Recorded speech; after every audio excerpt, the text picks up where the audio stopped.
વિશ્વના રાજકારણમાં વધતો તણાવ હવે માત્ર દેશોની નીતિઓ કે યુદ્ધ સુધી સીમિત રહ્યો નથી, પરંતુ તેનો સીધો પ્રભાવ હવે આપણા રોજિંદા જીવન પર પડી રહ્યો છે. ખાસ કરીને એક એવી વસ્તુ જે દરેક ઘરની જરૂરિયાત છે, એલપીજી ગેસ.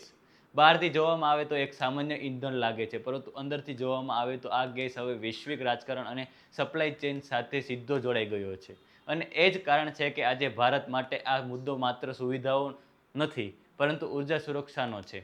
આવો વિગતે વાત કરીએ આ અહેવાલમાં.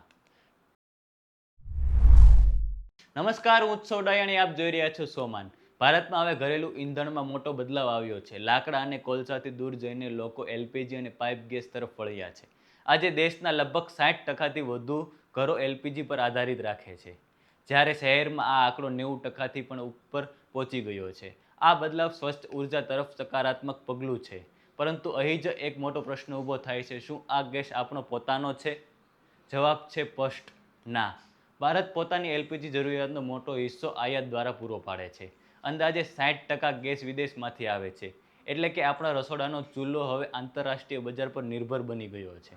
હવે વાત અહીં વધુ ગંભીર બની જાય છે, કારણ કે આ આયાતનો મોટો ભાગ મધ્ય પૂર્વના દેશોમાંથી આવે છે, અને આ સપ્લાય અત્યંત મહત્વપૂર્ણ સમુદ્રી માર્ગ એટલે કે હોર્મુઝની ખાડી મારફતે પસાર થાય છે, જ્યાંથી વિશ્વના લગભગ 20% ઓઇલ અને ગેસ સપ્લાય થાય છે. એટલે કે જો આ વિસ્તારમાં કોઈ પણ પ્રકારનો તણાવ વધે, જેમ કે યુદ્ધ, પ્રતિબંધો અથવા જીઓપોલિટિકલ ટકરાવ, તો તેની સીધી અસર ભારતના ગેસ સપ્લાય અને ભાવ પર પડે છે.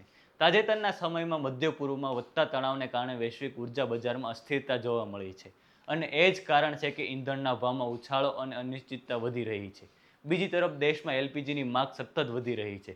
શહેરીકરણ, સરકારી યોજનાઓ અને સ્વચ્છ ઉર્જા તરફનો પરિવર્તનના કારણે વધુ લોકો એલપીજી તરફ વળી રહ્યા છે. પરંતુ અહીં એક મોટી મર્યાદા છે: ભારત પાસે ગેસ સંગ્રહ કરવાની ક્ષમતા ખૂબ મર્યાદિત છે. એટલે કે જો સપ્લાયમાં થોડા દિવસો માટે પણ ખલેલ પડે, તો લાંબા સમય સુધી પરિસ્થિતિને સંભાળવી મુશ્કેલ બની શકે છે.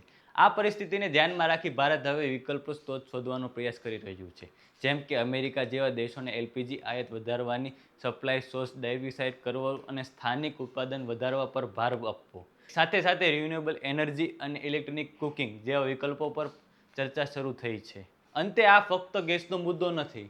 આ ભારતની ઉર્જા સુરક્ષા, આર્થિક સ્થિરતા અને સામાન્ય માણસના ઘર ખર્ચ સાથે સીધો જોડાયેલો પ્રશ્ન છે, કારણ કે દુનિયામાં ક્યાંય પણ થતો તણાવ હવે આપણા રસોડા સુધી પહોંચી રહ્યો છે. હવે સૌથી મોટો સવાલ એ છે કે શું ભારત પોતાની આ નિર્ભરતા ઘટાડવામાં સફળ રહેશે, કે પછી ભવિષ્યમાં એલપીજી જેવા ઈંધણ માટેની આ વૈશ્વિક નિર્ભરતા વધુ મોટી સમસ્યા બની જશે? તમારું શું માનવું છે અમને કમેન્ટ કરીને જરૂરથી જણાવજો, અને આવા વિશ્લેષણાત્મક સમાચાર માટે સોમાનને સાથે જોડાયેલા રહો. નમસ્કાર.